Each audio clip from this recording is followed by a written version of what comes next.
नमस्ते। तारीख है 15 जून 2025 और मिडिल ईस्ट यानी मध्य पूर्व में माहौल बेहद तनावपूर्ण है। ईरान और इजराइल, दो ऐसे देश जो दशकों से एक दूसरे के दुश्मन रहे हैं, अब खुलेआम एक दूसरे पर हमला कर रहे हैं। इस ताजा संघर्ष की शुरुआत हुई 13 जून को, जब इजराइल ने एक बड़ा प्रीएम्प्टिव यानी पहले से तैयारी करके हमला किया। इस हमले का निशाना बना ईरान का परमाणु कार्यक्रम और उसकी सैन्य ताकत। रिपोर्ट्स के मुताबिक इजरायली लड़ाकू विमानों ने ईरान के नतांज और फोर्दो जैसे बेहद अहम परमाणु ठिकानों को निशाना बनाया। ये वो जगहें हैं जहां ईरान पर गुपचुप तरीके से परमाणु हथियार बनाने के आरोप लगते रहे हैं। इजराइल यहीं नहीं रुका, उसने इस्फहान में मौजूद रिसर्च सेंटर और राजधानी तेहरान में सैन्य मुख्यालयों पर भी बम बरसाए। इजराइल का यह हमला सिर्फ सैन्य ठिकानों तक सीमित नहीं रहा, उसने ईरान की अर्थव्यवस्था की रीढ़ माने जाने वाले तेल और गैस के इंफ्रास्ट्रक्चर को भी भारी नुकसान पहुंचाया। इस हमले का मकसद साफ था, ईरान की हमला करने की क्षमता को कमजोर करना और उसके नेतृत्व को एक कड़ीढ़ा संदेश देना। इस कार्रवाई में ईरान को बड़ीढ़ा झटका लगा। खबर आई कि ईरान के 3 बहुत बड़े सैन्य कमांडर मारे गए हैं। इनमें इस्लामिक रिवॉल्यूशनरी गार्ड कॉर्प्स के प्रमुख हुसैन सलामी का नाम भी शामिल है। साथ ही ईरान के 2 प्रमुख परमाणु वैज्ञानिकों की भी इस हमले में जान चली गई। ये ईरान के लिए सिर्फ एक सैन्य नुकसान नहीं, बल्कि एक बड़ा रणनीतिक और मनोवैज्ञानिक झटका था, जिसने आने वाले भयानक पलटवार की नींव रखी। इस शुरुआती हमले की भयावहता का अंदाजा हताहतों के आंकड़ों से लगता है। ईरानी अधिकारियों के मुताबिक इजरायली हमलों में कुल 78 लोग मारे गए और 320 से ज्यादा घायल हुए। मरने वालों और घायलों में सैन्यकर्मी तो थे ही, लेकिन बड़ी संख्या में आम नागरिक भी शामिल थे। तेहरान और दूसरे शहरों में कई रिहायशी इमारतें भी हमलों की चपेट में आ गईं, जिससे कई परिवार तबाह हो गए। तस्वीरों में बच्चों को मलबे से निकालते हुए दिखाया गया, जिसने पूरी दुनिया का ध्यान इस ओर खींचा। यह हमला सिर्फ एक सैन्य कार्रवाई नहीं था, बल्कि इसने ईरान के आम जनजीवन को भी बुरी तरह प्रभावित किया और सरकार पर जवाबी कार्रवाई के लिए भारी दबाव बना दिया। इस हमले ने दशकों से चल रहे प्रॉक्सी वॉर यानी छद्म युद्ध को एक खुली लड़ाई में बदल दिया। अब तक ईरान और इजराइल सीधे तौर पर एक दूसरे से लड़ने से बचते थे और लेबनान, सीरिया या यमन जैसे देशों में अपने समर्थक गुटों के जरिए एक दूसरे को नुकसान पहुंचाते थे। लेकिन 13 जून के हमले ने सारे नियम बदल दिए। इजराइल ने सीधे ईरान की जमीन पर हमला करके यह संदेश दिया कि वह अब किसी भी हद तक जाने को तैयार है। इस घटना ने न सिर्फ मध्य पूर्व बल्कि पूरी दुनिया को एक बड़े और खतरनाक युद्ध के मुहाने पर लाकर खड़ेड़ा कर दिया, जिसकी आशंका तो कई सालों से थी, लेकिन अब वह हकीकत बनती दिख रही थी। इजरायली हमले के ठीक 2 दिन बाद 14-15 जून की रात ईरान ने अपना बदला लिया।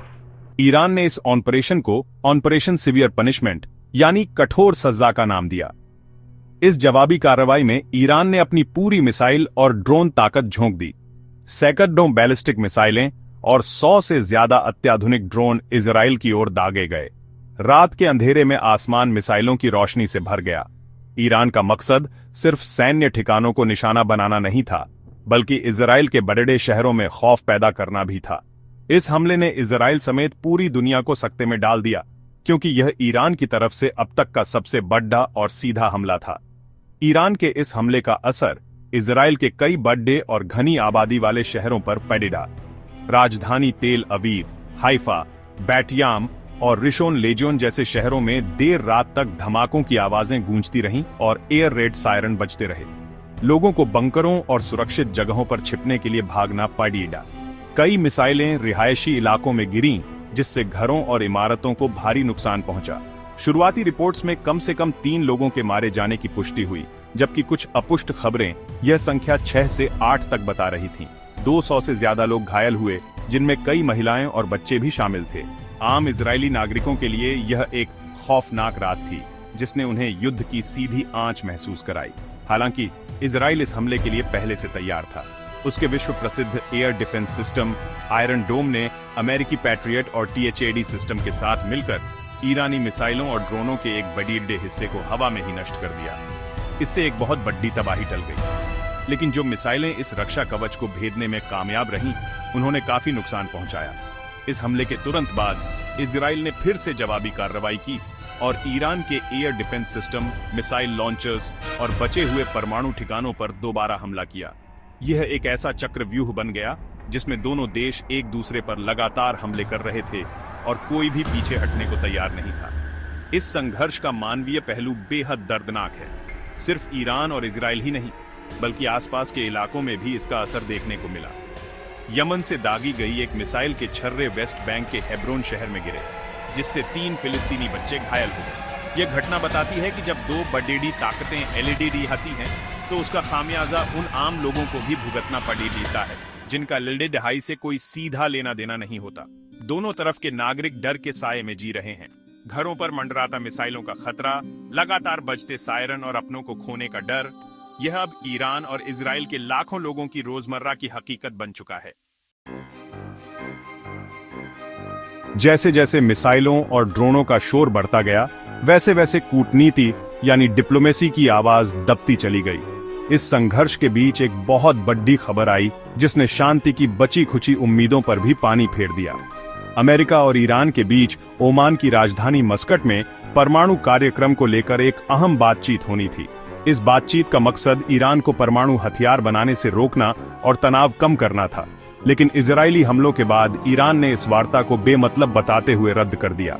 ईरान का कहना था कि जब उस पर सीधे हमले हो रहे हैं तो बातचीत का कोई मतलब नहीं रह जाता। यह फैसला कूटनीतिक मोर्चे पर एक बेड़ा झटका था। यह वार्ता रद्द होने की घटना को अलग से नहीं देखा जा सकता। इससे ठीक पहले अंतर्राष्ट्रीय परमाणु ऊर्जा एजेंसी ने पिछले 20 सालों में पहली बार ईरान को परमाणु अप्रसार संधि के उल्लंघन का दोषी ठहराया था। इसका मतलब यह था कि ईरान पर परमाणु कार्यक्रम को लेकर अंतर्राष्ट्रीय दबाव पहले से ही बहुत ज्यादा था। अमेरिका के साथ बातचीत शायद इस दबाव को कम करने का एक रास्ता हो सकती थी, लेकिन अब वह रास्ता भी बंद हो गया है। कूटनीति का दरवाजा बंद होने का मतलब है कि अब दोनों पक्षों के बीच संवाद की कोई गुंजाइश नहीं बची है और वे अपनी समस्याओं को सुलझाने के लिए सिर्फ सैन्य ताकत का ही इस्तेमाल करेंगे, जो हालात को और भी खतरनाक बना रहा है। इन्हीं खतरनाक हालात को देखते हुए अब विश्लेषक और एक्सपर्ट्स तीसरे विश्व युद्ध यानी वर्ल्ड वॉर 3 की आशंका जताने लगे हैं। ये सिर्फ 2 देशों के बीच की एलईडी ढाई नहीं रह गई है। इसमें ड्रोन हमले, बड़े पैमाने पर साइबर अटैक और डिजिटल ब्लैकआउट जैसे आधुनिक युद्ध के सभी तत्व शामिल हैं। आशंका यह है कि यह संघर्ष जल्द ही पूरे मध्य पूर्व को अपनी चपेट में ले सकता है, जिसमें सऊदी अरब, तुर्की और अन्य क्षेत्रीय ताकतें भी खींची चली आएंगी। अगर ऐसा हुआ तो यह एक बड़ा क्षेत्रीय युद्ध बन जाएगा जिसके वैश्विक प्रभाव होंगे। रूस और अमेरिका जैसे बड़े देश पहले से ही इस मामले में अलग अलग पक्षों का समर्थन कर रहे हैं, जिससे यह टकराव एक वैश्विक लड़ाई का रूप ले सकता है।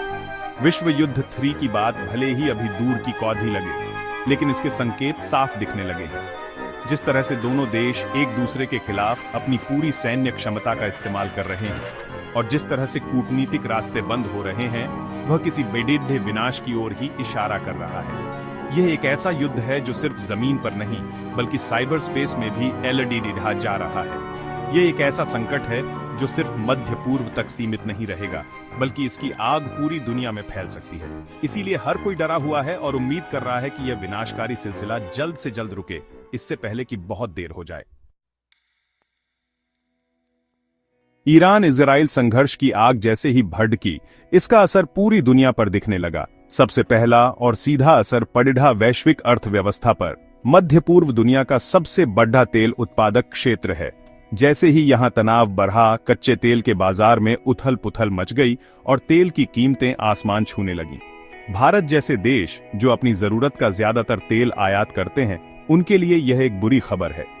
तेल महंगा होने का मतलब है पेट्रोल डीजल का महंगा होना, जिससे महंगाई बढ़ेगी और आम आदमी की जेब पर बोझ पड़ेगा। मिस्र ने तो इजराइल से आने वाली गैस सप्लाई रुकने के डर से आपातकालीन योजना भी लागू कर दी है। यह दिखाता है कि यह लड़ाई सिर्फ 2 देशों की नहीं, बल्कि पूरी दुनिया की अर्थव्यवस्था को हिलाने की ताकत रखती है। संघर्ष का दूसरा बड़ा असर अंतर्राष्ट्रीय हवाई यातायात पर पड़ा। सुरक्षा को देखते हुए ईरान, इजराइल, इराक, जॉर्डन और मिस्र समेत कई देशों ने अपने हवाई क्षेत्र या तो पूरी तरह से बंद कर दिए हैं या उन पर कड़े प्रतिबंध लगा दिए हैं। ऑस्ट्रेलिया जैसे दूर के देशों ने भी अपने नागरिकों के लिए ट्रैवल एडवाइजरी जारी की है। इसका नतीजा यह हुआ है कि इस क्षेत्र से गुजरने वाली सैकड़ों अंतर्राष्ट्रीय उड़ानें रद्द हो गई हैं। एयरलाइंस को लंबे और महंगे रास्तों से उड़ानें भरनी पीडीडी आ रही हैं। इससे न सिर्फ लोगों को परेशानी हो रही है, बल्कि एयरलाइन कंपनियों को भी भारी नुकसान उठाना पेटी आच रहा है। आसमान पर छाया यह संकट बताता है कि दुनिया कितनी आपस में जुड़ी हुई है और एक कोने में लगी आग दूसरे कोने को कैसे प्रभावित करती है। इस संकट पर दुनिया के बड़े देशों की प्रतिक्रिया भी बंटी हुई है। अमेरिका, ब्रिटेन, फ्रांस और जर्मनी जैसे पश्चिमी देशों ने दोनों पक्षों से संयम बरतने की अपील की है। अमेरिका ने यह तो कहा है कि वह हमलों में सीधे तौर पर शामिल नहीं है, लेकिन उसने इजराइल के आत्मरक्षा के अधिकार का पुरजोर समर्थन किया है। वहीं रूस ने इजरायली हमलों की कड़ी निंदा की है, जो ईरान के पक्ष में जाता दिखता है। सऊदी अरब, यूएई और तुर्की जैसे मध्य पूर्व के बड़े देश भी चिंतित हैं और शांति की अपील कर रहे हैं, क्योंकि वे जानते हैं कि अगर यह लड़ाई फैली तो सबसे ज्यादा नुकसान उन्हीं का होगा। यह अंतर्राष्ट्रीय प्रतिक्रिया दिखाती है कि दुनिया इस मुद्दे पर बंटी हुई है, जिससे संकट का समाधान और भी मुश्किल हो गया है। निष्कर्ष यह है कि ईरान और इजराइल के बीच यह खुला संघर्ष एक ऐसे मोड़ पर पहुंच गया है जहां से वापसी बहुत मुश्किल है। कूटनीति के रास्ते लगभग बंद हो चुके हैं और सैन्य कार्रवाई का चक्र लगातार घूम रहा है। यह लड़ाई भविष्य में और कितनी गंभीर हो सकती है, इसका अंदाजा लगाना भी मुश्किल है। क्या यह एक पूर्ण युद्ध में बदलेगी? क्या यह तीसरे विश्व युद्ध की शुरुआत है? ये ऐसे सवाल हैं जो आज हर किसी के मन में हैं। फिलहाल जो बात तय है वह यह है कि इस लड़ाई का सबसे बड़ा खामियाजा दोनों देशों के आम नागरिकों को भुगतना पड़ रहा है और इसकी वजह से पूरी दुनिया पर एक अनिश्चितता और डर का बादल मंडरा रहा है।